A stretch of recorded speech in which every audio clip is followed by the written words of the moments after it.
It's certainly not the first time that we talk about critical raw materials, metals and minerals, or other very important components for production. But it is with a much greater urgency than we have done in the past. And why we are doing this is because we learned about new risks and new vulnerabilities. And these have been unveiled both through supply chain interruptions during the COVID pandemic, as well as in the subsequent time or as the effects of Russia's war on Ukraine. But it's not the only reason why there is a battle or a competition for resources. It's also because we need them so urgently for the digital transformation, the digital revolution, but also for the green transformation and for climate change adaptation and policies. And so the title of this panel is very well chosen, saying materials that matter, better for securing critical supply chains. And I want to thank the organizers of this conference for putting this panel and also the whole conference so masterfully together and choosing the titles also in such a creative way. And this is how I would also like to start out our panel. Our esteemed and honorable panelists have already been introduced to you, so I'm not going to do it again in the matter of saving a little bit of time so that we have more time for discussion, and then also bringing in you with questions and also comments. What I want to ask our panelists, and that's going to be the first round, is if we are talking about a battle for resources, for materials, or also for semiconductors or other important inputs, how fierce is this battle, and why is it, or why do you come to such a conclusion? And because we all like numbers, I would like to ask my panelists to give us a number for 1 not fierce at all and 10 very fierce. I would like to start with Janka, and so that you know, I'm going to address Janka by her first name because we've been very old, long-time friends. I also very much like all the other panelists, but because we haven't been friends for such a long time, I'm going to stick with last names and ministers. Okay. So, Janka, please, on a scale 1 to 10, how fierce is the battle? Thank you, Stormy, very much for this introduction. So my number is 8. If we define it as global competition, and if we define it as technology and critical materials. So if we define it a bit broader. Why 8? Because I think it's pretty bad, but it could actually get much worse. And I think we haven't even begun to imagine how bad it could become. On a tension level, I think at the EU we're more like at a 6 at the moment. That's better than 0.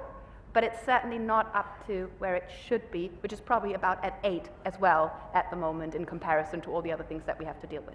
Okay, just to make sure, so 8 is pretty bad, right? 8's pretty bad, yeah. That's, I mean, it's pretty rough. I mean, there's escalation zones, but 8, I would say, is not a good zone that we're in. All right, and you are talking about a battle, not competition. No, I would call this a battle. You would call it a battle, all right. Mr. Abbott, what would you say? Well, I think it depends on the circumstances, and at the moment, I'd probably say it's about a 5, but I can easily envisage circumstances where a global trade would be radically disrupted, and in that case, it would be about a 10.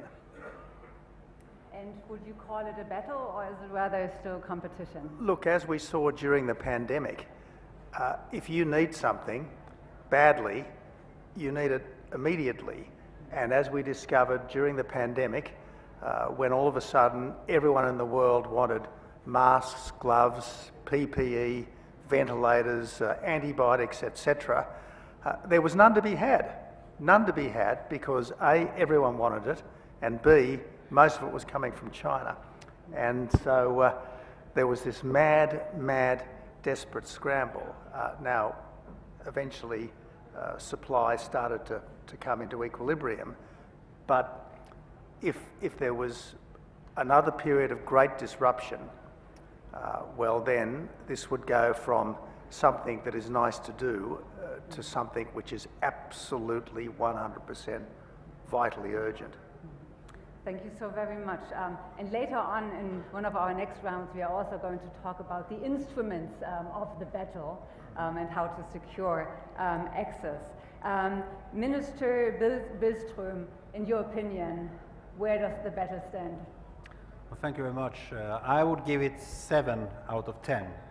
I think it's quite clear that governments are paying more attention nowadays to supply chains, and that is also reflected in a more, well, just as we have here today, a more public debate, more active public debate on the matter. And I think that this is something which we have to deal with as decision makers all around the world right now.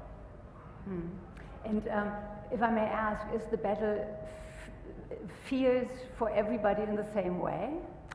Well, first of all, describing it as a battle, I think is, in my view, it's a bit misleading, I would say. But I do think that we have to pay a lot of attention to these questions because they are vital for everything, for production, for manufacturing, and for transportation, logistics, etc., for the entire world economy. Since you already said it's maybe a little bit misleading to talk about a battle, why is it misleading? Because it's not really a battle. What it is about is to try and improve these supply chains through cooperation and through engagement. And this, I think, is sometimes, if you use the word battle, you don't understand the cooperation actually comes into the play. I think that we should step up our engagement in questions like open sea lice communication. I'm also very much with Mr. Abbott when it comes to reflections on what COVID actually meant to supply chains, the harsh lessons that it taught us. I also would like to, throw in a word for the Indo-Pacific on this, because that partnership is a very strong example of the need for cooperation. And I think this is something which differs us who believe in cooperation from those who view it as a battle. Great, thank you so much. Lots of things to think about in all 3 comments so far. Minister Chandrasekhar, in your opinion, how fierce is the battle on a scale 1 to 10?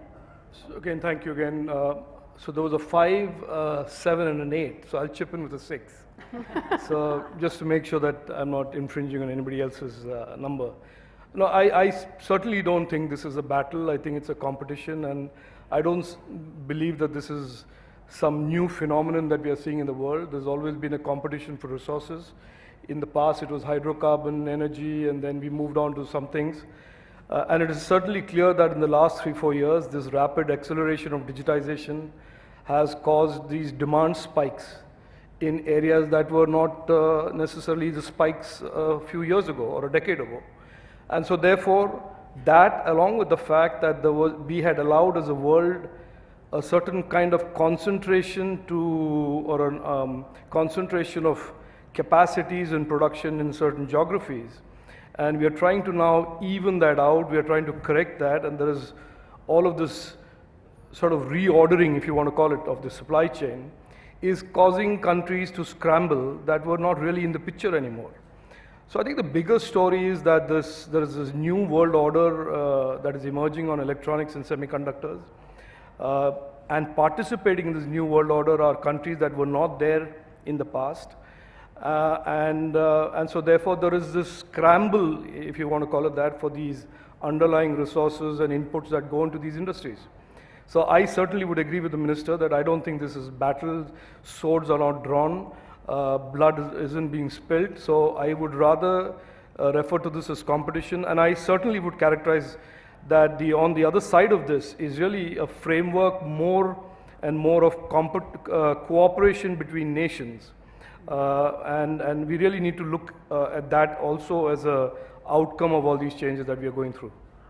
Thank you very much. And last but not least, Minister Mehta, your opinion. Well, I'm only the panelist from the financial sector, so that my sense is that we need to make these issues such as disruption of supply chain more correctly financially, Therefore, that for too much over the estimated of the issues of the critical mineral, for example, that the issue only the stones, and also on the semiconductor issue only the chips. This is not good. we need to cover the full supply chain, and we have to find out what is the problem and how we can solve that problem. That's a very important topic. In 2019, and I was invited by my friend Gordon Fake to the PUS in Western Australia. I delivered a keynote speech at a big conference on critical mineral. At that time, nobody paid attention too much but after during the COVID-19, the disruption of the supply chain happened. So many of too much over-exaggerating kind of focus on this issue. And then, for example, that the other country like the United States, for example, they introduced the Chips and Science Act, try to capture the 4 chips. But it's not the answer so that we need to cover the full supply chain. That's my issue, therefore that number is 5. Thank you very much. And later on in the discussion, I would like to come back also to your country's experience with regard to rare earth and 10 years ago when the supply was cut off and what you learned from that and how you reacted to it. But before we get to this, I would like to ask you, Janka, if you could contextualize the issue a little bit more for us. We are living in a new geopolitical environment, certainly. And some countries have more resources than others. That is sometimes the reason because of geology, but it's sometimes also the reason or the result of political interventions. Some are more advanced with regard to some technologies, and some are lagging more behind. Some are more dependent, some are more vulnerable. You come from a country, Germany, which experienced vulnerability in a very strong way with regard to energy supplies. So tell us a little bit about geopolitics and the scramble, competition, battle for materials. Maybe I start with saying why I regard this as a battle. I'm a China scholar, that's what I do most of the time. And China sees this as a battle. And I think we have to recognize the reality that this is the case, that China doesn't see this as an area for cooperation, but it sees it as an area for fierce competition. And for competition, that means countries, players have to become more dependent on China, while China becomes less dependent on the world. And that is the underlying feature of the strategies that are behind this. And I think, I understand that politically it makes more sense to talk about competition. And if I were in your positions, I would do the same thing, but luckily I'm not. So I can say a few things maybe a bit more clearly than the way you can politically say them. But I think we have to be very honest about what we're seeing at the moment. The critical raw materials conversation is not the conversation. If we had a critical raw materials problem, then we would all be lucky. That's not the single issue. I think I very much agree with Mr. Maeda. I think this is an integrated problem. This is a question of and highly integrated into the overall system rivalry conversation, and the technology and the raw materials rivalry that we're seeing now is a symptom of that. It's not an issue in itself. It's only part of the supply chain. We have a critical component risk just as much. We have geographic concentration risks. We have know-how risks. We have cybersecurity risks. All of that has to be addressed. And we have fundamentally a risk to our capacity to remain kind of innovative and to sustain our industrial base. And that is one of the major issues that we're facing at the moment. So I would say the critical raw materials questions and the technology questions are part of that. But this is part of a broader and a bigger question. And you said the swords have not been drawn. Not sure the Chinese government would interpret US export controls as the swords have not been drawn. This has particularly been seen as the sword is out of the box, and it's now visible, and now the question is, how do we deal with it? How can we scramble with this new situation? Maybe just leaving it there and putting that out there. No, perfect. Thank you so much, Janka. I would like to stay on in the EU for a second. We are dependent on the import of quite a few critical raw materials. The EU puts together a critical raw materials report every few years, and for some of them we depend 90% of the usage on imports, and sometimes even almost all of this comes from China. Now, Minister Billström, this is not because we don't have some of these resources. We do. I mean, some of them are in your country. How come that the EU is so dependent, and how is the EU reacting? Well, the reason why we are dependent, I think, is well known to everybody in this room. We don't have to elaborate too much about that, but I think that what we have to come to terms with is the fact that we now face a race, you might call it, almost an arms race, coming back to the military metaphors that we used previously in this discussion. We are in for a question about critical technologies and, as you say, raw materials and also minerals. We can just look at semiconductors. They are not just components in computers, they are also now vital for many countries to get the technological upper hand. And I think that we have to put this into context, and we have to put them in exactly the segment which you were talking about, namely trade relations.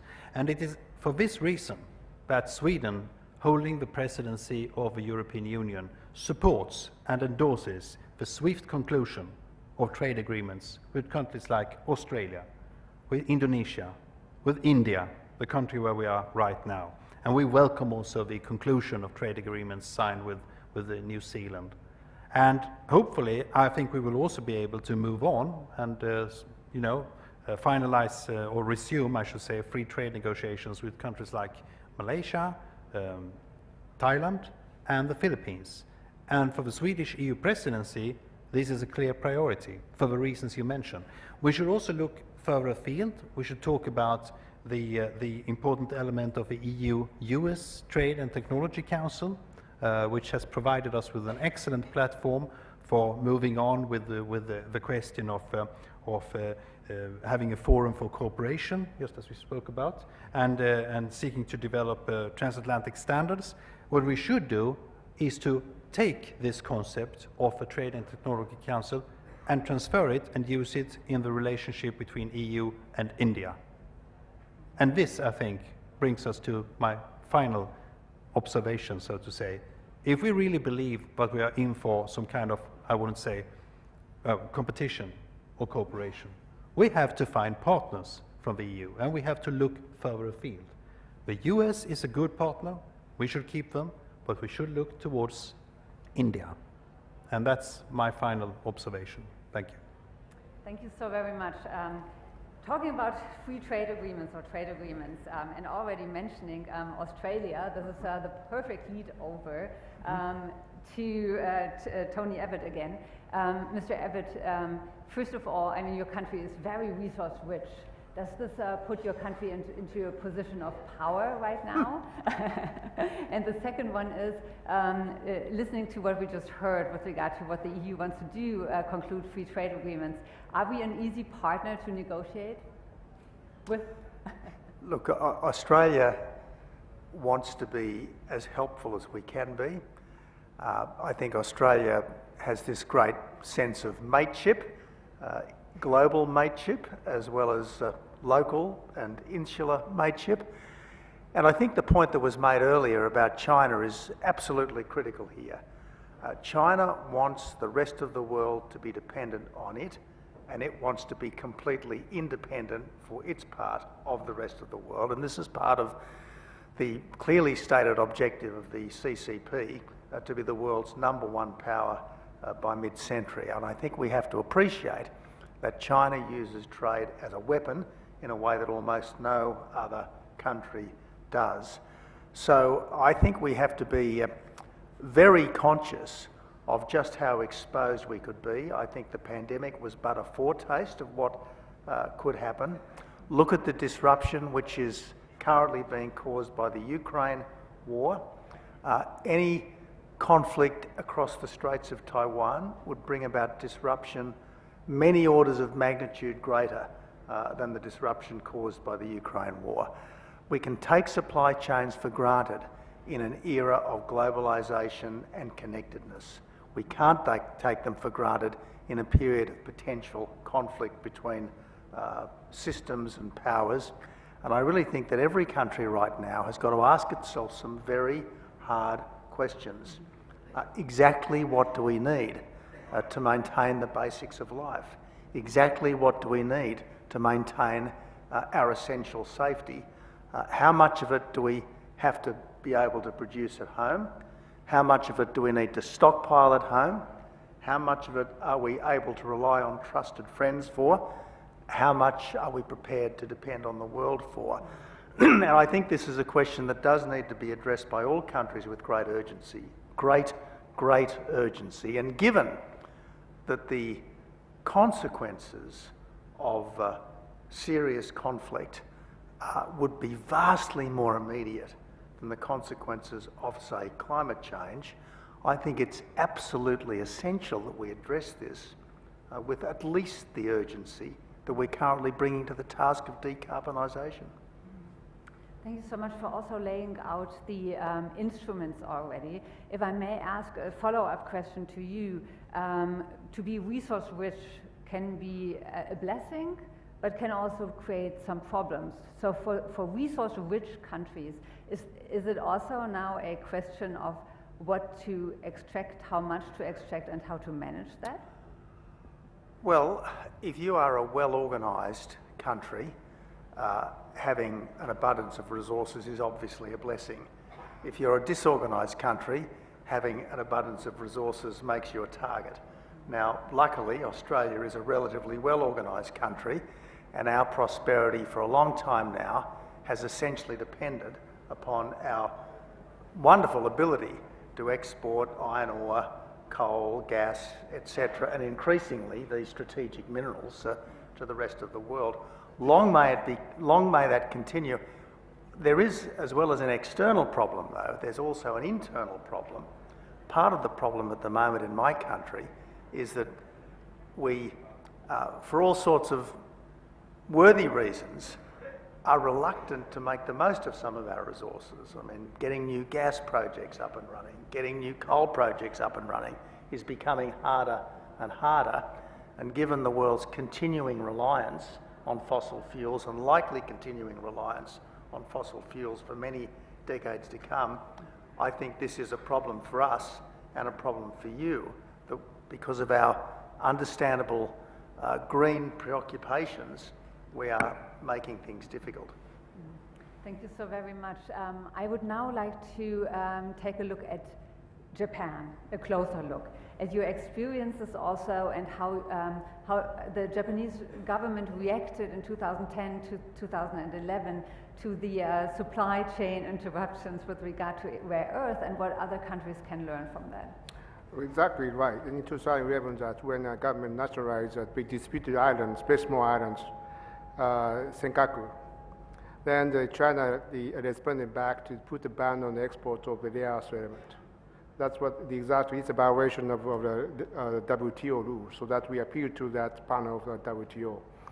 And the issue is that now, at that time, we recognize that very much the threat and also the risk of the Chinese behavior to utilize a scarcity of the critical minerals, and not just only a scarcity, but also that in order to make the project of rare earth element, for instance, is very hard, because everybody focus on rare earth element, but use of the element from the stone ore is very small portion. Therefore, that it is hard to financially viable that is case. China, sometimes disregards that financial viability, and they have some well-developed programs by the autocratic countries. Therefore, that we are very vulnerable. We have to understand that how vulnerable we are, and not just only disruption of supply chain. This is using kind of tactics of this scarcity as a weaponry, as an instrument to threaten the other countries. This is kind of in some sense, it's an economic statecraft of the Chinese model that we have to be prepared. Therefore, that in case of the semiconductor, for example,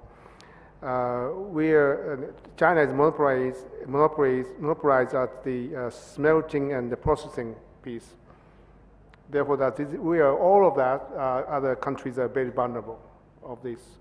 Therefore, that we need to share a concern and cooperate each other on it, diversify that this processing piece.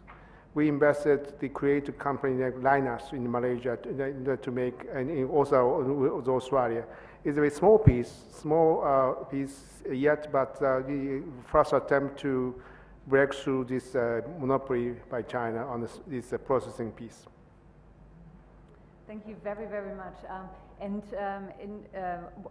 One of the things or instruments you are also very investing in is research from other materials, right? For substitutions, but also recycling. Could you also tell us a little bit about that? Yeah, we need to, anyway, to diversify. That's only one piece of the supply chain. And they also shared by the like-minded countries. So it is not possible to do only one by country, even if it is a very superpower like the United States. Therefore, we have to share the same concern. In this sense, for example, that the framework like IPEF is potentially that the valuable, instrument to draw all of our attentions by the like-minded countries, the 14 members of the negotiation to create this framework under the IPEF. This is still very much preliminary, the views from myself and also that from Japanese government, but we are really eager to do in the framework of IPEF to cover the full supply chain, also diversify, and more free and transparent supply chain mechanism. Thank you so much. And the key words, innovation, technology-driven, and investment is the perfect lead over to take a closer look at the Indian perspective and India, which is undergoing a huge change and transformation digitally, but also with regard to climate change. At the same time, also needing a lot of these resources. So what are the government's policies, and how do you also work together with companies to make sure that you have enough access? So I just, first of all, I just want to clarify on the swords drawn metaphor. So I was not trying to in any way diminish or compromise the narrative that there is this fierce competition going on. I think there are smarter ways of dealing with that is the point that I was making. And we certainly believe that there are ways to get around and win in this very fiercely competitive and evolving space. So that, having said that, let me just refer to your question. Look, we have been for some years, and our government under Prime Minister has been very loudly and from, on as many occasions as possible, talking about the need for the democracies of the world to work together and shape the future of technology in general. And innovation in particular, whether that is semiconductors and electronics, whether that is on the internet. There are so many areas that in a lot of ways that we have as individual governments allowed this thing to get away from us, and then find ourselves in these problematic situations where there is this concentration of electronics capabilities and capacities in a particular geography.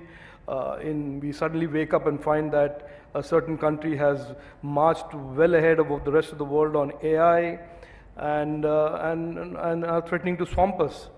And certainly, I think as democracies, we should be clear about certain clear goals in that the future of tech, and tech is going to be only more intense and more disruptive in the coming decade, that we all, in some sense, figure out a way that we work together to shape that future, rather than be outliers and an occasional competitor or jump into it with a sword drawn when the problem is way beyond our ability to solve. So I think we see innovation, we see the digital economy as increasingly a bigger and bigger piece of what we do, what we experience in India, and we predict the same for the rest of the world. But we are absolutely clear, and we say this again during the G20 with Vasudhaiva Kutumbakam, that the world is one family, that we have to figure out some institutional framework where instead of these occasional conversations about the problems that we're in, that we sit down and have a decade-long perspective on technology, innovation, talent, risk, and materials and resources. We are certainly moving into an era as India where for the first time we are aspiring to be a semiconductor nation. So conversations like this are suddenly becoming more important to us. It wasn't for the last decade. And so with the first fab and hopefully multiple fabs coming up in India and a larger electronics ecosystem, these issues become a lot more pressing and important. And certainly that's why I reiterate that there is a need for more cooperation and a framework where like-minded nations work together to shape the future of technology. Thank you. I think the key, as the Minister's just said, is like-minded nations. Absolutely. And I think the problem that we've had in the last 30 years or so is that we, under the impetus of globalisation, we've put short-term financial gain ahead of long-term strategic gain because we were engaging in wishful thinking about the Beijing government. Now, we have to accept that if we are going to protect ourselves against the predations of an aggressive superpower, we are going to have to pay the price. There is going to be a price. We bought all our stuff from China because it was cheap, but that created an unhealthy dependency. If we're going to buy it from India or from Vietnam, or indeed make it ourselves, at least in the short term, it may well be more expensive, and we just have to accept that there will be a cost of living price to be paid in order to gain the kind of security for our democracy and our freedom that I think has suddenly become much more urgent than we ever thought it would be in the post-1989 world. Thank you so much.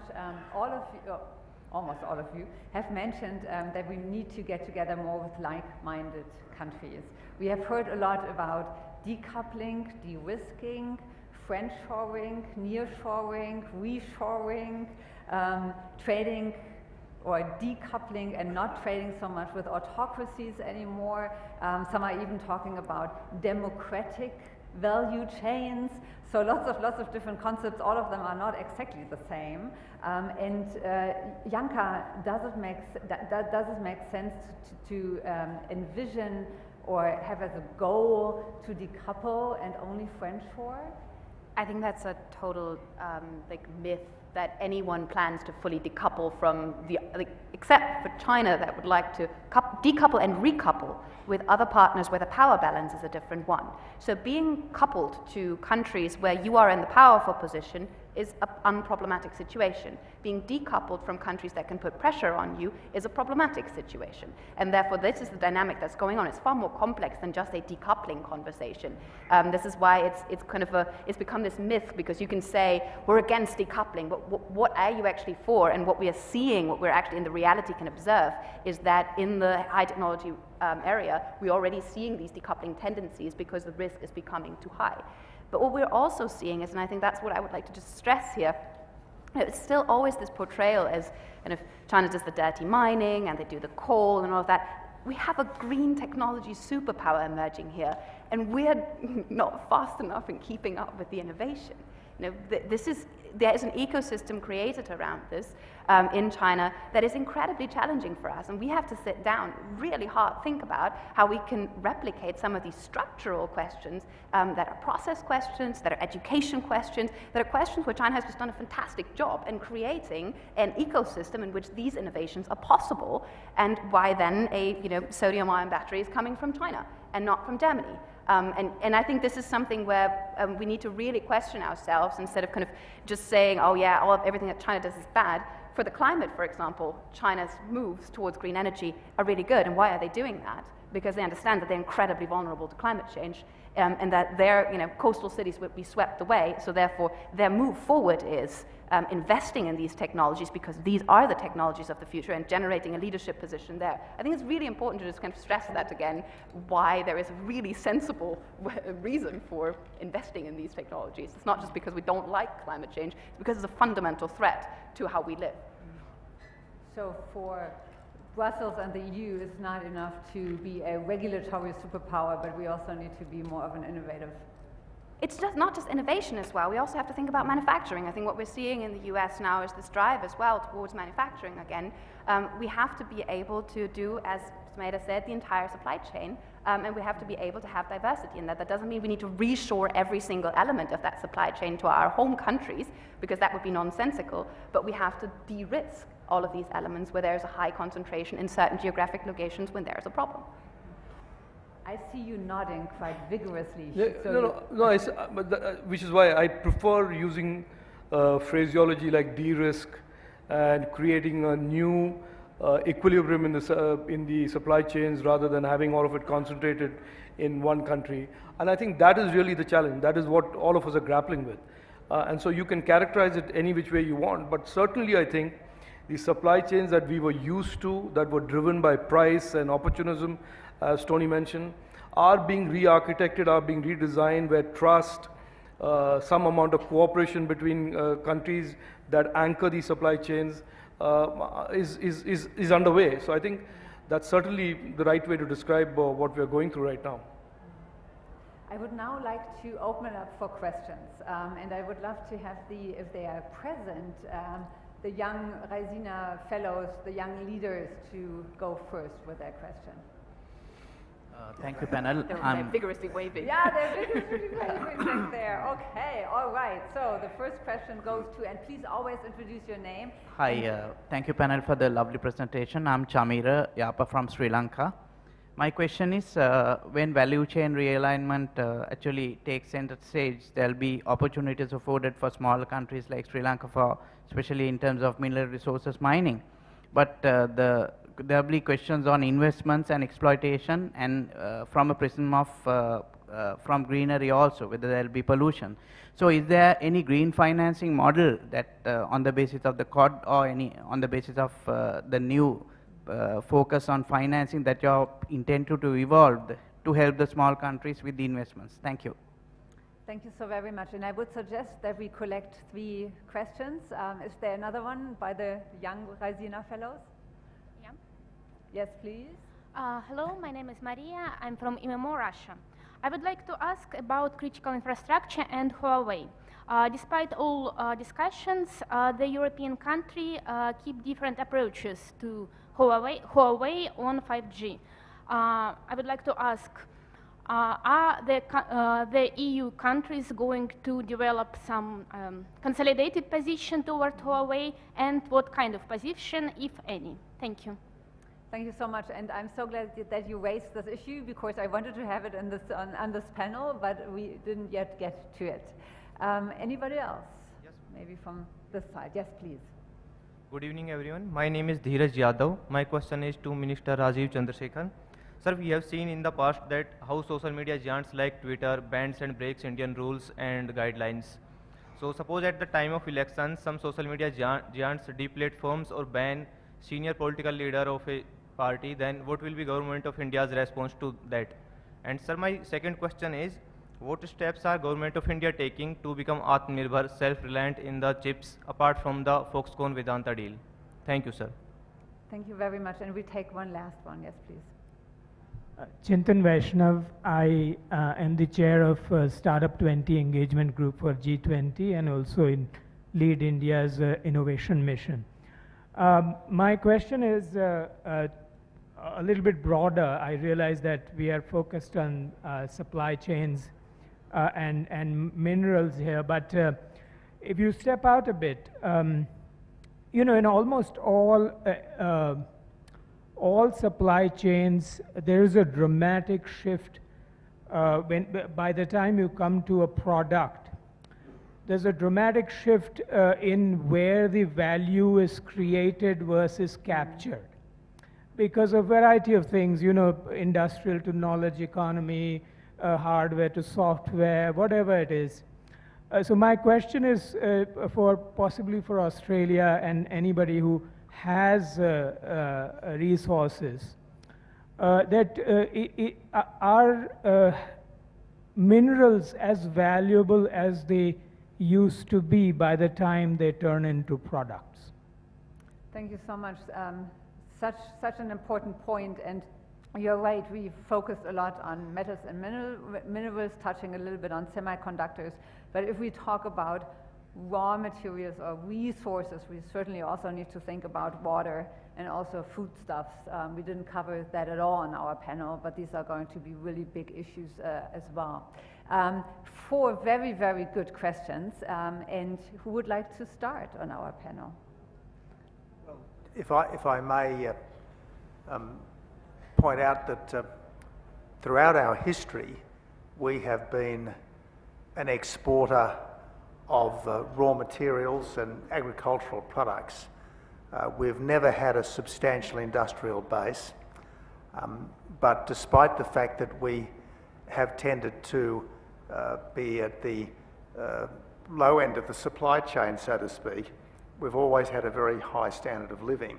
That's because while we have tended to dig the stuff out of the ground and grow it, rather than further refine and develop it onshore, we've been good at doing it, and therefore we've been able to develop large markets and make good returns on what we've done. So, look, I think the issue here is not so much do we have to go from primary production to kind of industrialisation.